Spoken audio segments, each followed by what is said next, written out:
लोग उसे बस किसी तरह मारना चाहते थे। ये स्वर्णी जो कभी किसी का समोसा तो कभी किसी की रोटी चुरा लेती थी, क्योंकि उसके भूखे बच्चे उसका इंतजार करते थे।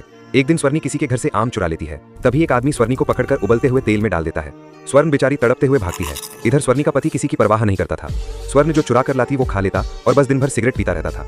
लेकिन आज स्वर्णी को चुरा नहीं पाई तो स्वर्णी का पति उसको बुरी तरह मारता है और फिर खौलता हुआ गर्म पानी डाल देता है। स्वर्ण बेचारी बिलबिला जाती है। इधर बच्चे ये सब देखकर बहुत रो रहे थे, तो स्वर्ण बच्चों को अपनी छाती से लगाकर सुला देती है और फिर वो रात भर रोती है, क्योंकि उसके बच्चे आज भूखे सो गए। और सुबह होते ही स्वर्णी फिर खाना लेने जाती है। तभी उसका सिगरेट बाज पति उसके एक बच्चा को बाजार ले जाकर मांस की दुकान पर बेच देता है। इधर जब स्वर्णी घर आती है तो एक बच्चा कम देखकर घबरा जाती है। बच्चे रोते हुए माँ को सब बता देते हैं। माँ दौड़ते हुए मांस की दुकान पर आती है, लेकिन बच्चा अब नहीं था। माँ फूट फूट कर रोती है और अपने बाकी बच्चों को लेकर जंगल चली जाती है और फिर एक नदी के किनारे घर बनाती है।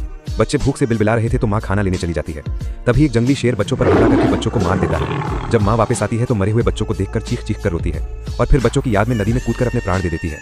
लेकिन आपने फिर भी इस माँ के लिए लाइक और